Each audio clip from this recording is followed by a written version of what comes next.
सुदूरपश्चिम प्रदेशको विकास प्रति समर्पित दिनेश एफएम 93.8 मेगाहर्ज सँगै लम्कीको लम्की एफएम दिनेश खबरको फेसबुक पेज अनलाइन र मोबाइलबाट समेत एकसाथ प्रसारण भइरहेको बिहान 6:30 बजेको दिनेश खबरबाट सरेन जैरुको नमस्कार।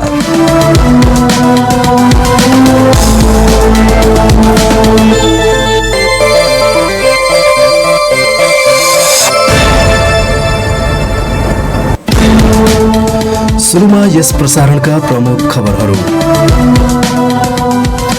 धनगढीदेखि 15 किलोमिटरको दूरीभित्र घर भएका सुदूरपश्चिम प्रदेश सभा सदस्यहरूले महिना पिछे आवास सुविधा बुझ्दै घर छैन भनी निवेदन दिएकै आधारमा आवास सुविधा प्रदान गरिँदै महिनामा आवास सुविधा बापत 6,55,000 बढी खर्च। राजनीतिक उतार चढावका कारण सुदूरपश्चिममा विकास निर्माणका योजनामा धक्का, प्रदेश पूर्वाधार विकास कार्यक्रमका योजनाको अख्तियारी दिनमा ढिलाइ। रानी पोखरी राष्ट्रिय गौरवको रानी जमरा कुलरिया सिंचाई आयोजनाको काम तोकिएको समयभित्र पूरा नहुने, भौतिक प्रगति 49% मात्र। 26वटा निर्माण कम्पनीले आयोजनाको भौतिक निर्माणको काम गर्दै। र मोहना पुल अत्तरिया 6 लेन सड़कको थपिएको म्याद सकियो, निर्माण भने अधुरै। लकडाउन र कोरोनाको कारण देखाएर फेरि 6 महिना थप्ने तयारी। नेपालगञ्जमा कैलालीका कोरोना संक्रमितको मृत्यु भएको छ। जिल्लाको जोशीपुर गाउँपालिकाका 83 वर्षीय वृद्धको आइतबार मृत्यु भएको हो। उहाँको स्वास्थ्यमा समस्या देखिएपछि माघ 6 गते भेरी अस्पताल लगिएको र 7 गते उहाँको कोरोना संक्रमण पुष्टि भएको जिल्ला कोभिड-19 संकट व्यवस्थापन केन्द्र बाँकीले बताएको छ। यो सँगै सुदूरपश्चिममा कोरोना संक्रमणबाट मृत्यु हुनेको संख्या 77 पुगेको छ। यस्तै सोमबार सुदूरपश्चिम प्रदेशमा 77 जनाको नमूना परीक्षण गर्दा थप 1 जनामा कोरोना भाइरसको संक्रमण पुष्टि भएको छ। प्रदेशका 3वटा प्रयोगशालामा गरिएको परीक्षणमा थप 1 जनामा संक्रमण पुष्टि भएको सामाजिक विकास मन्त्रालयले जनाएको छ। सेती अस्पतालको प्रयोगशालामा 34 जनाको नमूना परीक्षण गरिएको र अछामको कमल बजार प्रयोगशालामा 10 जनाको नमूना परीक्षण गर्दा सबैको रिपोर्ट भने नेगेटिभ आएको छ। त्यस्तै बजाङ अस्पतालको प्रयोगशालामा 26 जनाको नमूना परीक्षण गर्दा 1 जनामा कोरोना संक्रमण पुष्टि भएको छ। यो सँगै सुदूरपश्चिममा कोरोना संक्रमितको संख्या 14,317 पुगेको छ। संक्रमण पुष्टि भएका मध्ये 12,708 जनाले कोरोना जितेका छन् भने 77 जनाको मृत्यु भइसकेको छ।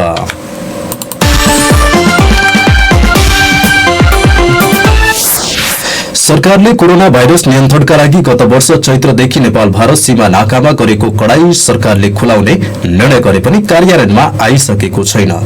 3 दिन अघि सरकारको मन्त्री परिषदबाट सुदूरपश्चिममा रहेका नेपाल भारत सीमा नाका खुला गरे पनि यात्रुहरूलाई भने स्थानीय प्रशासनले सहज रूपमा आवागमन गर्न नदिएको गुनासो गरिएको छ। कञ्चनपुरसँगै जोडिएको गड्डाचौकी नाका र ढोके बजार नाकाबाट भारतमा मजदुरीका लागि जाने नेपालीहरूलाई प्रक्रिया पूरा गरेर जान दिए पनि यात्रा भने सहज नभएको उनीहरूको भनाइ छ। कञ्चनपुरका प्रमुख जिल्ला अधिकारी रामकुमार महतोले सीमा नाका निर्बाध रूपमा खुला नरहेको बताउनुभयो।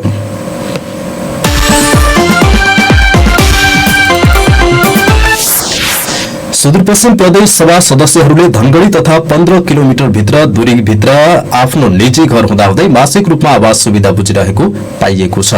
सुदूरपश्चिम प्रदेश सभाका 53 जना प्रदेश सदस्य मध्ये 38 सांसदले अहिले मासिक रूपमा आवास सुविधा बुझिरहेका छन्, जसमध्ये 9 भन्दा बढी प्रदेश सदस्यहरूले मापदण्ड विपरीत मासिक आवास सुविधा बुझिरहेका छन्। तर प्रदेश सभाले भने घर छैन भनेर निवेदन दिएकै आधारमा आवास सुविधा बापत रकम भुक्तानी गर्दै आएको छ। सुनौ एक रिपोर्ट। प्रदेश सभा सदस्य तथा पदाधिकारीहरूको सेवा सुविधा सम्बन्धी ऐन अनुसार 15 किलोमिटर भन्दा बढीको दूरीमा घर भएका सांसदहरूले मात्र आवास सुविधा पाउने व्यवस्था रहेको छ। तर सो दूरीभित्र अर्थात धनगढीकै सेरोफेरोमा आफ्नो निजी घर हुँदाहुँदै अधिकांश प्रदेश सभा सदस्यहरूले मासिक रूपमा आवास सुविधा बुझिरहेको पाइएको हो। प्रदेश सभा सचिवालयले भने धनगढीमा घर छैन भनेर निवेदन दिएकै आधारमा सांसदहरूलाई मासिक आवास सुविधा दिँदै आएको छ। प्रदेश सभाका सचिव रामसिंह धामी अब हामीले दिने भनेको उहाँहरूले मेरो यहाँ घर छैन, मैले घरबाट पाऊँ भनेर यहाँ हाम्रो सचिवालय निवेदन दिनुभएको छ। संघीय संसदको पनि मापदण्ड के छ भने 15 किलोमिटर भन्दा भित्र यदि कसैको घर छ भने नदिने, 15 किलोमिटर भन्दा बाहिर छ भने त्यसलाई घरबाट दिने भन्ने मापदण्ड भएकोले त्यसैलाई आधार मानेर हामीले दिने गरेका छौँ। धनगढीमै घर भएर पनि आवास सुविधा लिइरहेका प्रदेश सभा सदस्यहरूमा कर्णबहादुर मल्ल, गोविन्द राज बोहरा, चुनकुमारी देवी चौधरी, नेपालु चौधरी, पूर्णा जोशी, भरत बहादुर खड्का, मालामती देवी राणा थारू, वीरमान चौधरी, सुशीला बुढाथोकी रहेका छन्। यी सांसदहरू आवास सुविधा बापत मासिक 17,000 देखि 20,000 बुझिरहेका छन्। तर धनगढ़ी उपमहानगरपालिका वडा नम्बर 1 मा घर भएकी सांसद पूर्णा जोशीको दावी भने यस्तो छ।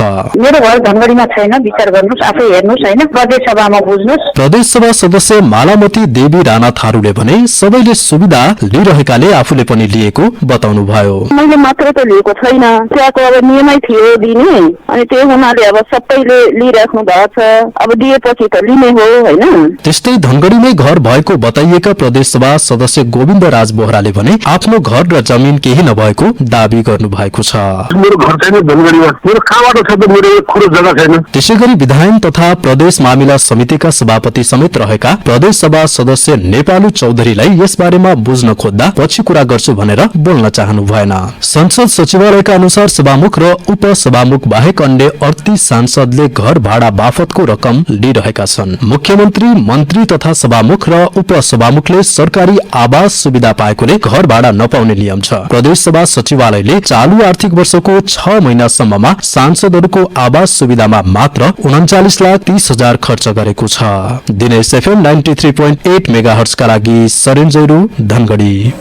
सरकारले प्रतिनिधि सभा विघटन गरेसँगै घोषणा गरिएको मध्यावधिक निर्वाचनको प्रारम्भिक तयारी अन्तिम चरणमा पुगेको छ। निर्वाचन आयोगले निर्वाचन कार्यतालिका सार्वजनिक गर्ने तयारीलाई जिल्लागत रूपमा पनि तीव्र पारिएको छ। हालसम्म सुदूरपश्चिम प्रदेशमा निर्वाचनका प्रारम्भिक तयारी अन्तिम चरणमा पुगेको बताइएको हो। प्रदेशको अस्थायी राजधानी समेत रहेको कैलालीमा जिल्ला निर्वाचन कार्यालयले तयारी तीव्र पारेको प्रमुख निर्वाचन अधिकारी प्रेम राज भट्टले बताउनु भयो। मतदाता नामावली अद्यावधिक गर्ने कार्य अन्तिम चरणमा रहेको र मतदान स्थल टुङ्गो लागेको बताउँदै निर्वाचन अधिकारी भट्टले हाल प्रारम्भिक तयारी अन्तिम चरणमा पुगेको बताउनु भएको हो।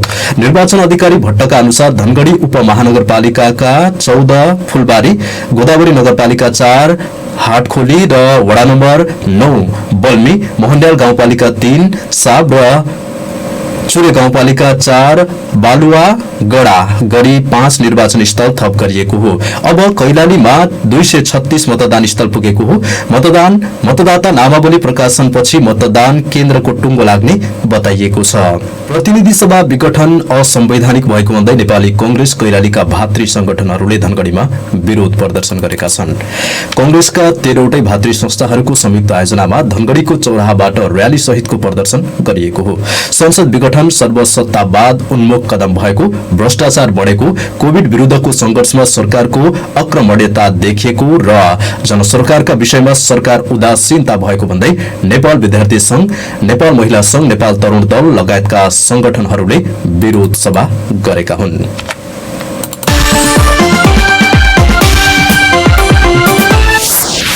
धनगढ़ीमा ड्युटीमै मदिरा सेवन गरेको पाइएपछि एक प्रहरी जवानलाई नियन्त्रणमा लिएको छ।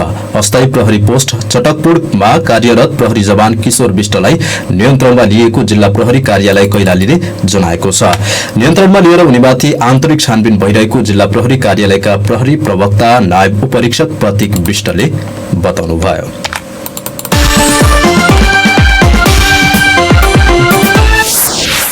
पछिल्लो राजनीतिक घटनाक्रमसँगै सुदूरपश्चिम प्रदेशमा विकास निर्माणका योजनामा धक्का लागेको छ।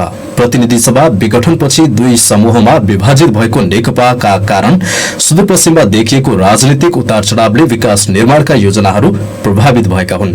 विशेष गरी प्रदेशको पूर्वाधार विकास कार्यक्रमका योजनाहरूको अख्तियारी दिन ढिलाइ भएको छ, जसका कारण प्रदेशको 32 निर्वाचन क्षेत्रबाट छनौट भइआएका झण्डै 1 अर्बका योजनाहरू प्रभावित भएका छन्।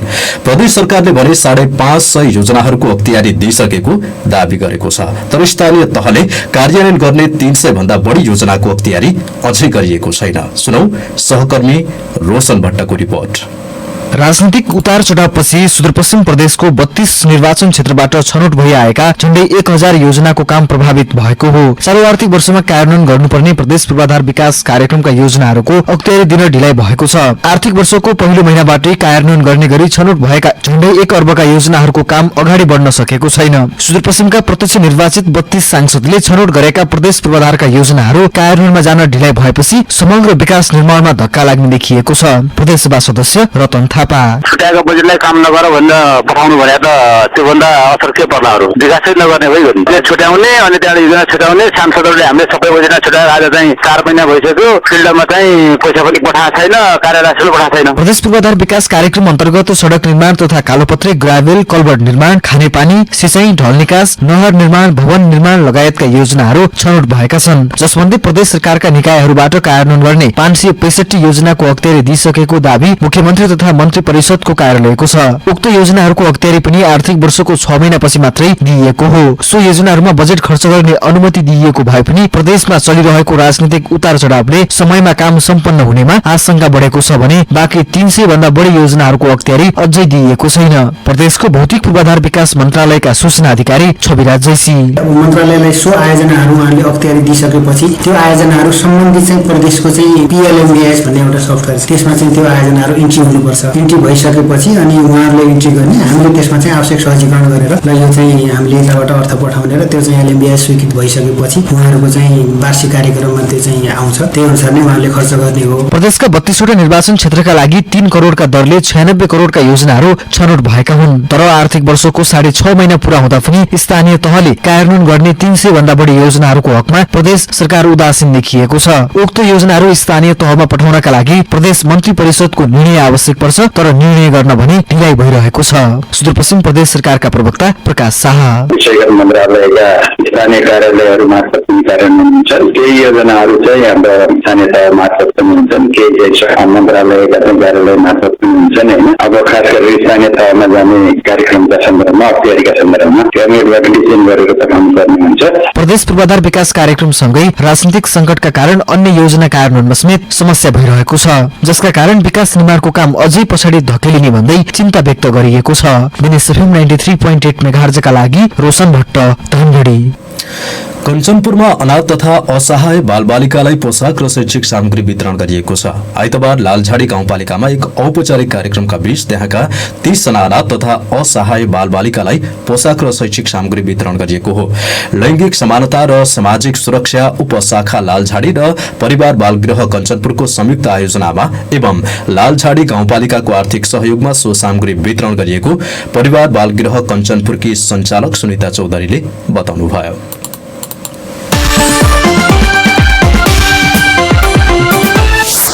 दार्चुलाको लेकम गाउँपालिका वडा नम्बर 6 को कार्यालयमा माघ 13 गतेदेखि तालाबन्दी गरिएको छ। प्रधानमन्त्री रोजगार कार्यक्रममा उक्त वडाबाट कम नागरिकलाई छनौट गरिएको भन्दै कार्यालयमा तालाबन्दी गरिएको हो।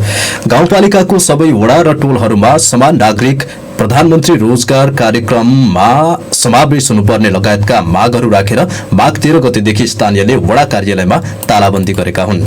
लेकम गाउँपालिकाको वडा नम्बर 6 बाट प्रधानमन्त्री रोजगार कार्यक्रममा समावेश हुनका लागि 383 जनाले निवेदन दिएकोमा 19 जना मात्र छनौट भएका थिए।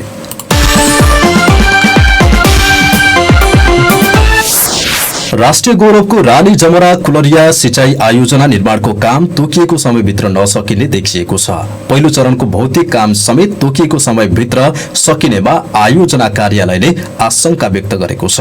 आयोजना आर्थिक वर्ष 2080-81 भित्र पहिलो चरणको काम पूरा गर्नुपर्ने हो तर आयोजनाको पूर्ण भौतिक प्रगति 49% मात्र रहेकोले पहिलो चरणको काम तोकिएको अवधिमा नसकिने देखिएको हो। आयोजना कार्यालयले पहिलो चरणको काम सँगै दोस्रो चरणको कामको लागि प्रक्रिया सुरु गरेको बताएको छ। सुनौ सहकर्मी कमल साउदको रिपोर्ट। राष्ट्रिय गौरवको रानी जमरा कोलोरिया सिंचाई आयोजना निर्माणका लागि विक्रमसम्म 2066 सालमा कार्यालय स्थापना भएको थियो। 2067 मा आर्थिक वर्ष 2080-81 भित्र पहिलो चरणको सिंचाई संरचना निर्माणको काम पूर्ण गर्ने लक्ष्य राखिएको छ। तर योजना निर्माणको 14 वर्ष पूरा हुँदा पनि भौतिक प्रगति 49% मात्र छ। रानी जमरा कोलोरिया सिंचाई आयोजनाका सूचना अधिकारी प्रेम लासिवा गरिन्छ। समग्रमा प्रोजेक्ट राम्रो छ। समग्रको चाहिँ प्रोजेक्टको समग्र 49% छ। आयोजनाले लम्बी क्षेत्रमा 6000 हेक्टर, पथरैया कान्द्रामा 18000 हेक्टर, रानीजमरा र कुलोरिया क्षेत्रमा 14300 हेक्टर क्षेत्रमा सिंचाईको विस्तृत योजना प्रतिवेदन डीपीआर तयार पारेको छ। 1.57 मेगावाट क्षमताको विद्युत उत्पादन तथा उत्पादनका लागि पावर हाउस निर्माण, लाइन विस्तार लगायतको समेत डीपीआर तयार पारिएको छ। सबै काम भएछ। अब कुलोको पनि काम भइरहेछ, यता तटबन्धको काम पनि भइरहेछ, अध्ययनको काम पनि भइरहेछ। अब तपाईँले कुन चाहिँ हाइड्रो पावर बन्ने काम पनि भइरहेछ। पहिलो चरणको काम पूर्ण नहुँदै पुनः दोस्रो चरणको काम सुरु समेत गरिएको योजना कार्यालयले बताएको छ।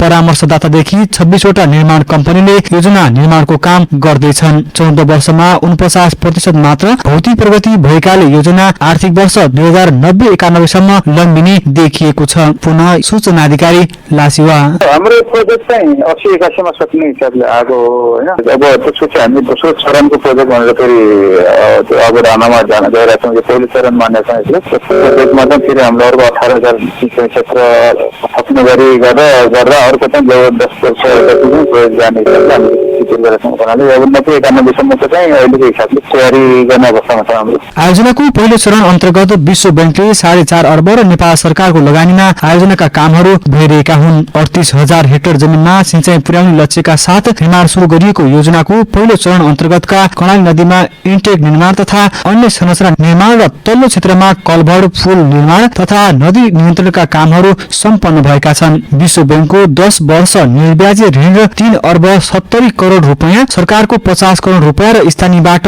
10 करोड रुपियाँ बराबरको साझेदारीमा पहिलो चरणको कामहरू सम्पन्न भएका हुन्। दिनेश FM 93.8 मेगाहर्ट्ज का लागि कमल साउद धनगढी।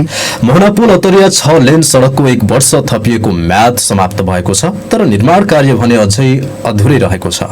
2074 को जेठमा 2 वर्षमा निर्माण सम्पन्न गर्ने हिसाबले 6 लेन सड़क निर्माण गर्ने सम्झौता गरिए पनि 43 महिना बितिसक्दा समेत काम सम्पन्न हुन सकेको छैन।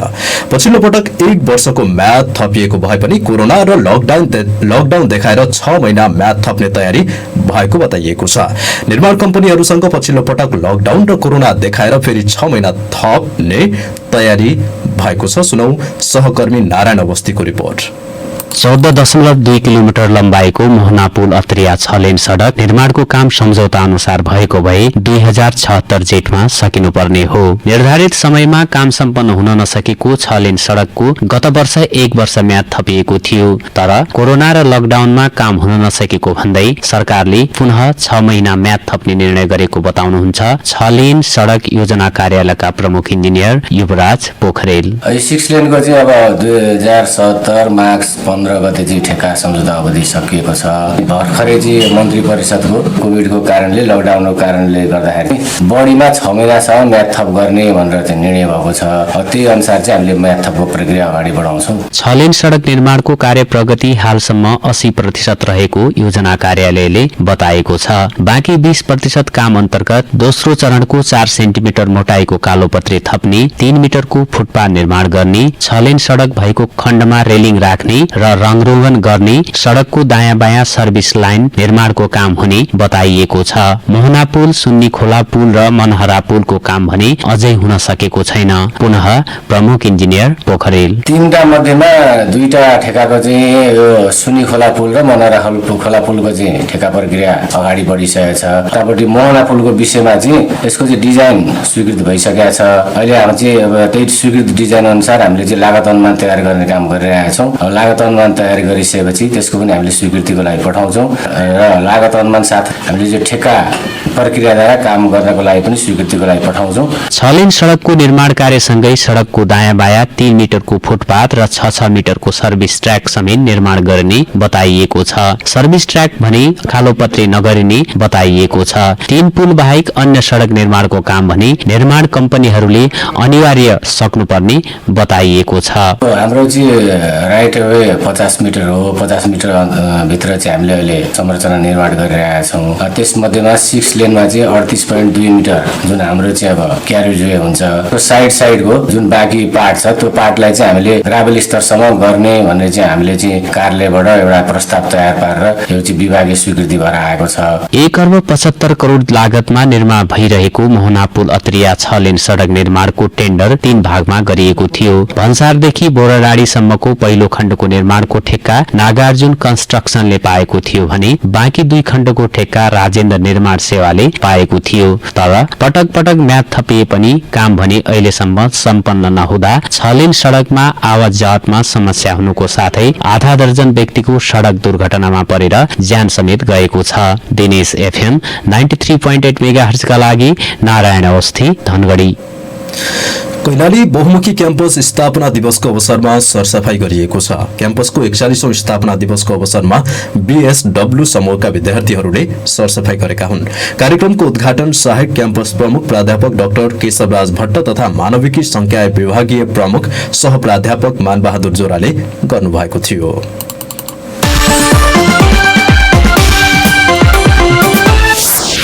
र आफ्ना छोराछोरीको जन्मदिनको अवसरमा सुदूरपश्चिमाञ्चल एकाडेमी उप प्राध्यापक इन्द्रमणि अवस्थीले मानव सेवा आश्रमलाई सहयोग गरेका छन्। उहाँले आफ्नो छोरा सुदर्शन र छोरी सुप्रियाको जन्मदिनको अवसर पारेर आश्रमलाई सहयोग गर्नुभएको हो। उप प्राध्यापक अवस्थीले बिहानको खाजा र 3 कट्टा चामल गरी 6900 बराबरको सहयोग गरेको आश्रमका अभिभावक सिद्धराज पनेरुले बताउनुभयो। प्रसारणको अन्त्यमा प्रमुख खबर पुनः एकपटक। धनगढ़ीदेखि 15 किलोमिटरको दूरीभित्र घर भएका सुदूरपश्चिम प्रदेश सभा सदस्यहरूले महिना पछि आवास सुविधा बुझ्दै घर छैन भनी निवेदन दिएकै आधारमा आवास सुविधा प्रदान गरिँदै महिनामा आवास सुविधा बापत 6,55,000 बढी खर्च। राजनीतिक उतार चढावका कारण सुदूरपश्चिममा विकास निर्माणका योजनामा धक्का। प्रदेश पूर्वाधार विकास कार्यक्रमका योजनाको अख्तियारी दिनमा ढिलाइ। राष्ट्रिय गौरवको रानी जमरा कुलरिया सिंचाई आयोजनाको काम तोकिएको समयभित्र पूरा नहुने, भौतिक प्रगति 49% मात्र।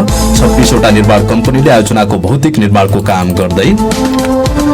र मोहना पुल अत्तरिया 6 लेन सड़कको थपिएको म्याद सकियो, निर्माण भने अधुरै। लकडाउन र कोरोनाको कारण देखाएर फेरि 6 महिना थप गर्ने तयारी।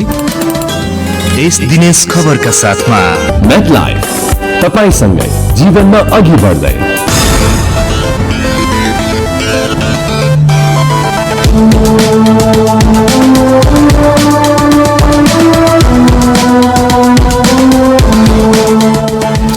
हवस् त दिनेश एफएम 93.8 मेगाहर्ज सँगै लम्कीको लम्की एफएम अनलाइन र मोबाइलबाट समेत एकसाथ प्रसारण भइरहेको बिहान 6:30 बजेको दिनेश खबर सकियो। साँझ 6:30 बजे अर्को दिनेश खबर लिएर आउनेछौँ। अहिलेको समाचार बुलेटिनबाट सरेन जैरुलाई अनुमति दिनुहोस्। नमस्ते, शुभ दिन।